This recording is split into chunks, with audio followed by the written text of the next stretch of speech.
다 함께 사도신경으로 우리 신앙을 고백하겠습니다. 전능하사 하나님 아버지를 내가 믿사오며 그의 외아들 우리 주 예수 그리스도를 믿사오니 이는 성령으로 잉태하사 동정녀 마리아에게 나시고 본디오 빌라도에게 고난을 받으사 십자가에 못 박혀 죽으시고 장사한 지 사흘 만에 죽은 자 가운데서 다시 살아나시며 하늘에 오르사 전능하신 하나님 우편에 앉아 계시다가 저리로서 산자와 죽은 자를 심판하러 오시리라. 성령을 믿사오며 거룩한 공회와 성도가 서로 교통하는 것과 죄를 사하여 주시는 것과 몸이 다시 사는 것과 영원히 사는 것을 믿사옵나이다. 아멘. 함께 찬송 부르도록 하겠습니다. 22장 만유의 주 앞에입니다. 찬송가 22장 만유의 주 앞에입니다.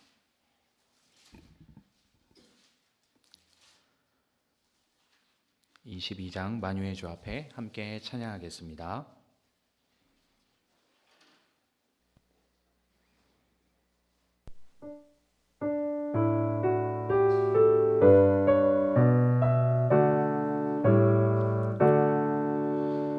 만유의 주 앞에 감사를 드리고 다 경배하면서 찬송을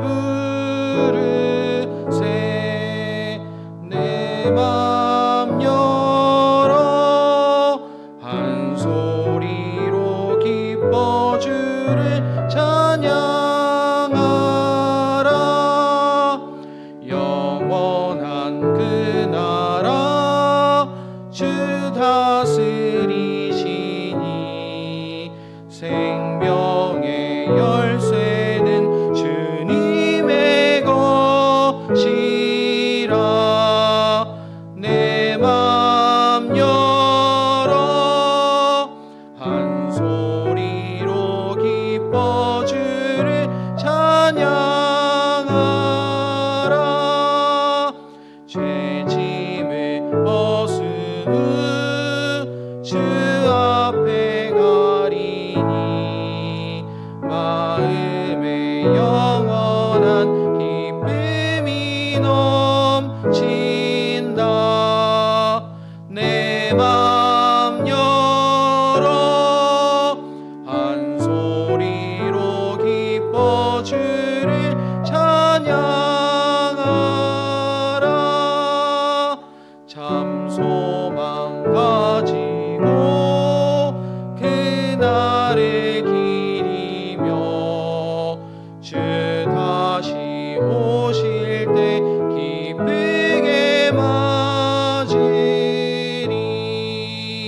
내 맘 열어 한 소리로 기뻐 주를 찬양하라.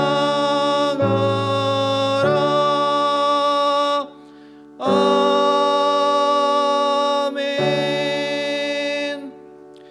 함께 말씀 보도록 하겠습니다. 오늘 우리에게 주시는 하나님의 말씀은 구약성경 레위기 8장 30절 말씀입니다. 구약성경 143페이지 레위기 8장 30절 말씀 함께 읽겠습니다. 또 모세는 거룩하게 구별하는 기름과 제단에 있는 피를 가져다가 아론 곧 제사장 예복을 입은 아론에게 뿌렸다. 그는 또 아론의 아들들 곧 제사장 예복을 입은 그의 아들들에게도 뿌렸다. 이렇게 하여 모세는 아론과 그의 옷 및 그의 아들들과 그들의 옷을 거룩하게 구별하였다. 아멘. 할렐루야. 오늘도 새벽을 깨어 주님의 전에 나오신 모든 성도님들을 주님의 이름으로 축복하고 환영합니다. 성령 하나님께서 이 시간 우리와 함께 하십니다. 하나님의 변함없으신 사랑과 은혜를 오늘도 누리며 살아갈 수 있는 우리의 삶이 되기를 소망합니다. 오늘 우리는 레위기 8장 30절 이 짧은 한 구절을 읽었는데 이 말씀을 통해서 하나님의 사랑과 자비가 얼마나 크신지에 대해서 함께 말씀을 나누고자 합니다.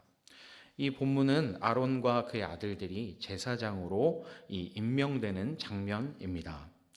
어떻게 보면 그냥 우리가 현실적으로 이 장면을 떠올려 본다면 좀 끔찍해 보이기도 하고, 왜냐하면 계속해서 지금 짐승들을 잡고 있죠. 그리고 또 어떻게 보면 번거롭기도 하고 복잡해 보이는 이 과정 가운데서 우리는 하나님의 크신 사랑과 자비를 발견할 수 있다라는 것입니다. 왜냐하면 피를 여기저기에 뿌리고 바르는 이 행위들을 통해서 우리가 필연적으로 지금 현재 위임식이라는 장면을 우리가 함께 보고 있는데, 이 위임식의 더 과거의 사건으로는 이 출애굽 때 10번째 재앙의 그 유월절 어린 양의 그 피를 이 문설주와 문인방에 바르는 그 모습이 또 떠오르기도 하고, 또 그 이후의 사건으로는 예수님의 때를 생각해 본다면 이 히브리서 9장 22절의 말씀처럼 피 흘림이 없은즉 이 사함이 없다는 말씀이 떠오르게 되고, 그것이 또 지금은 소와 염소와 양의 피이지만 결국은 이 피가 예수님의 보혈을 나타내고 있구나라는 이것 때문에 이 하나님의 사랑과 크신 이 자비를 발견할 수 있다라는 것이죠. 먼저 오늘 우리가 레위기 8장 30절의 말씀을 읽었는데, 이 본문을 통해서 하나님의 이 선택하심, 그리고 또 하나님께서 이 제사장을 임명하시는 것, 이 과정을 통해서 이 모세는 아론과 그의 아들들에게 먼저 기름과 피를 뿌리고 바르고 그들을 거룩하게 했다라는 것을 오늘 말씀을 통해서 우리가 살펴볼 수 있는데, 이것은 하나님께서 이 아론과 그의 아들들을 제사장으로 선택하시고 임명하셨다라는 것을 볼 수 있습니다. 8장 전체의 내용이 이 아론과 그의 아들들의 제사장 위임식 장면인데, 먼저 8장 앞부분에서 보면 6절에서 보시는 바와 같이 물로 씻긴 것을 먼저 볼 수 있죠. 물로 씻게 했다라는 것을 볼 수 있고, 그리고 그 이후에는 제사장의 옷을 입고 복장을 갖추게 하는 것을 볼 수 있습니다. 7절부터 9절까지의 내용이죠. 그 다음에 이제 그렇게 기껏 씻었는데 12절의 말씀을 보면 이 아론의 머리에 기름을 붓는 것을 볼 수 있습니다. 그리고 14절부터 17절까지의 또 내용을 보면 숫소를 잡아서 제단 곳곳에 피를 바르는 것을 볼 수 있죠. 그리고 18절부터 21절까지의 말씀을 보면 이번에는 또 순양을 잡아다가 그 피를 제단 둘레에 뿌리고, 그리고 22절부터 29절까지의 말씀을 보면 앞서 이 아론과 그의 아들들이 기껏 다 물로 씻었는데 위임식에 쓸 순양을 잡아서 그 피를 아론과 그의 아들들의 오른쪽 귓볼, 그리고 오른쪽 엄지손가락, 그리고 오른쪽 발가락에 바르고 그 피를 제단에 뿌렸다라는 것을 우리가 볼 수 있습니다. 물론 이것도 의미가 있습니다. 이 오른쪽, 왜 하필이면 꼭 오른쪽이어야 했을까? 성경에 분명하게 이 이유를 이야기하고 있지는 않지만 우리가 성경 전체를 봤을 때 이 오른쪽이라는 것이 힘과 권위를 상징하기 때문이라는 것을 좀 생각해 볼 수 있습니다. 그리고 왜 하필이면 귀였고 귓볼이었고 손가락이었고 발가락이었을까? 이것은 먼저 귀에 바른 것은 하나님의 말씀을 순종하고 또 백성들의 이 이야기를 귀담아 듣게 하기 위해서 그 제사장이 그런 역할을 해야 된다라는 것을 새겨주기 위해서 그렇게 했다라는 것과, 그리고 손가락과 발가락은 이 행동으로서 또 섬겨야 될 것, 백성들을 섬기고 하나님을 섬겨야 한다라는 것을 또 기억하게 하기 위해서, 그리고 또 이렇게 피를 바른 것을 통해서 이 아까 말씀드린 것처럼 히브리서 9장 22절의 말씀처럼 피 흘림이 없음즉 사함이 없다. 우리가 죄를 지었기 때문에 마땅히 죽어야 할 그런 운명에 처해 있지만 이 피를 바름으로써 하나님께서 거룩하게 구별하셨다라는 것을 기억하게 하기 위해서 이렇게 귓볼과 그리고 손가락 발가락에 각각 피를 바른 것을 우리가 또 볼 수 있습니다. 여기에서 우리는 이 하나님의 사랑에 대해서 생각해 볼 수 있습니다.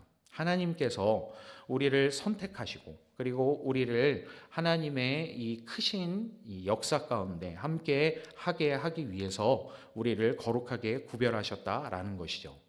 꼭 지금 오늘 우리가 말씀을 보고 있는 이 아론과 그의 아들들뿐만이 아니라 오늘날 우리에게도 해당된다라는 것입니다. 왜냐하면 베드로전서 2장 9절의 말씀을 보면 여러분은 택하심을 받은 족속이요 왕과 같은 제사장들이요 그리고 거룩한 민족이요 하나님의 소유가 된 백성입니다.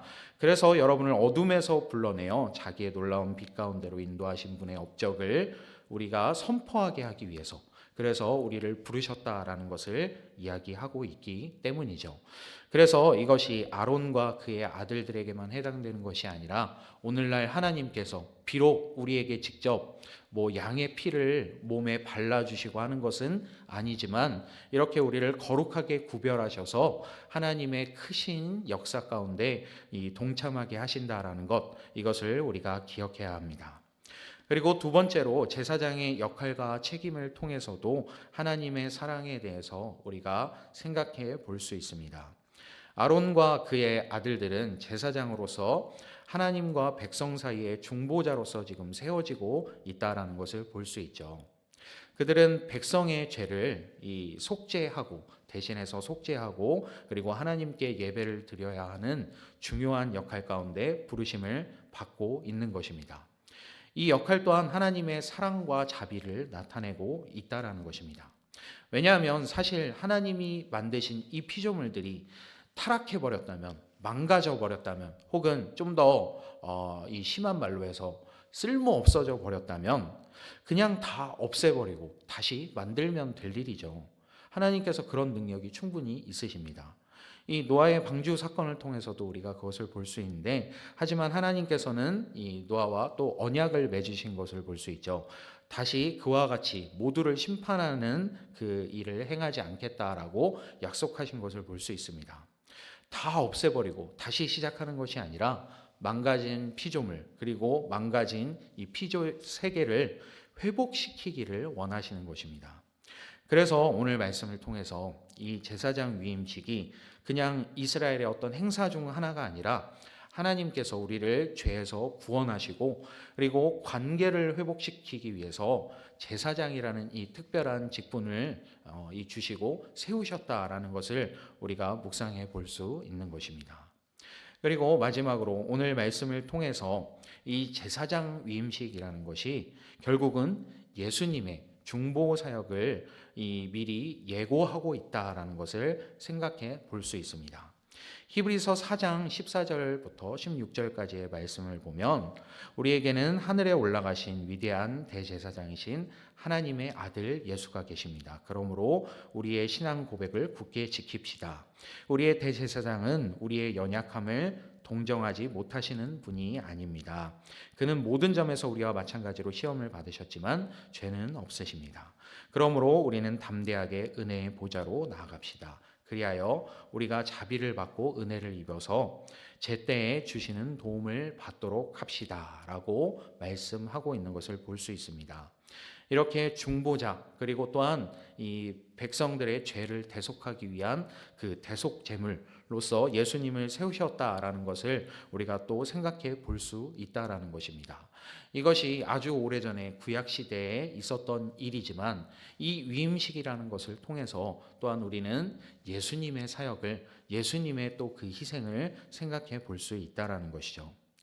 예수님께서 우리의 대제사장으로서 우리를 위해서 십자가에서 대신해서 죽으시고 부활하심으로 인해서 우리를 죄에서 구원해 주셨고 그리고 또한 예수님의 이러한 중보의 사역이 하나님의 크신 사랑과 자비를 가장 잘 보여주는 그런 사건이다라는 것을 우리가 생각해 볼 수 있습니다. 그런데 사실 이 십자가 사건이라는 것이 우리가 그냥 이렇게 어린 양의 피를 대신해서 예수님의 피 이런 식으로 간단하게 생각할 수도 있겠지만 사실 신학적으로 엄청나게 모순된 일이다라는 것을 우리가 또 기억해야 합니다. 사실 성경에서 보면 인신제사를 하나님께서 금하셨다라는 있다라는 것을 우리가 볼 수 있죠.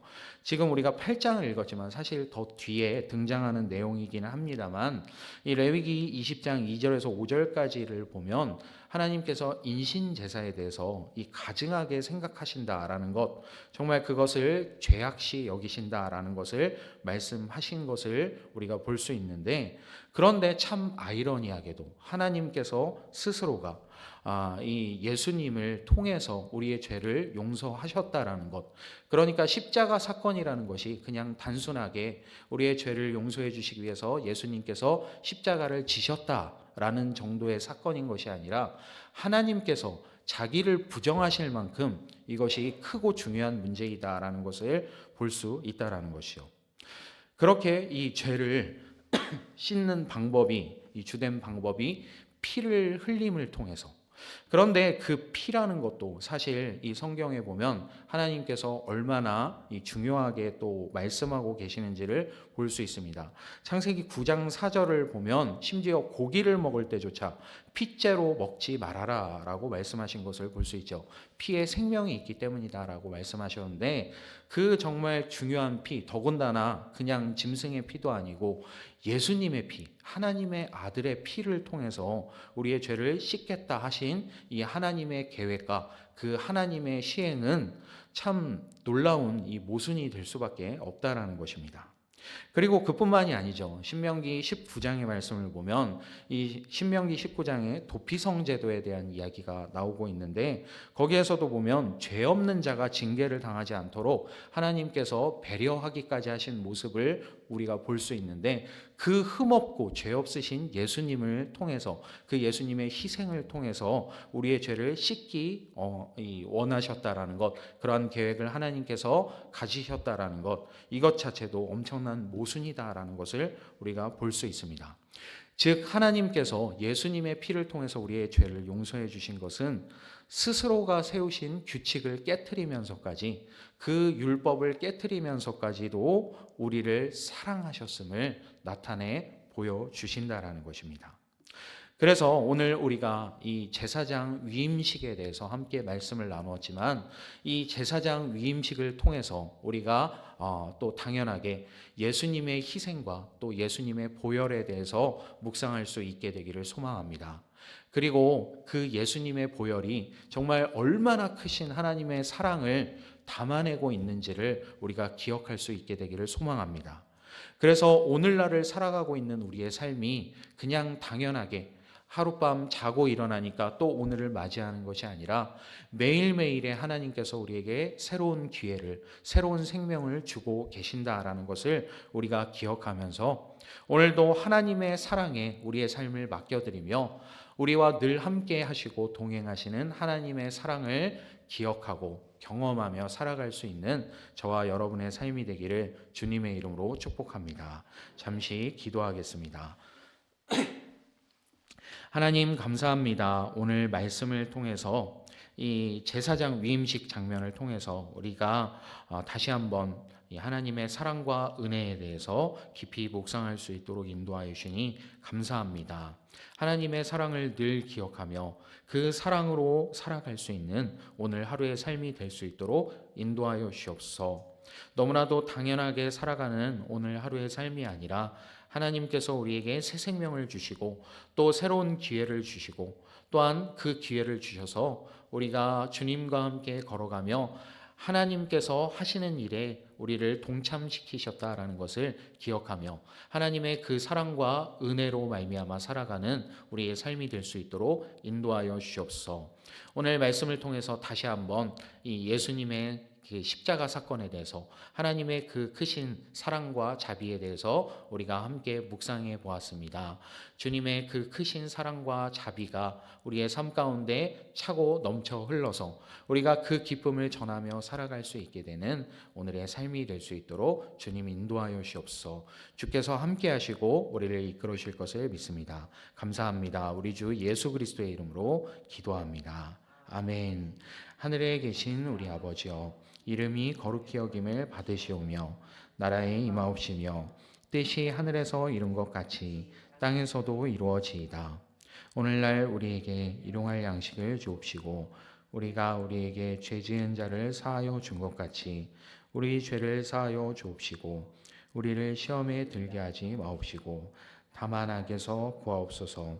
대개 나라와 권세와 영광이 아버지께 영원히 있사옵나이다. 아멘.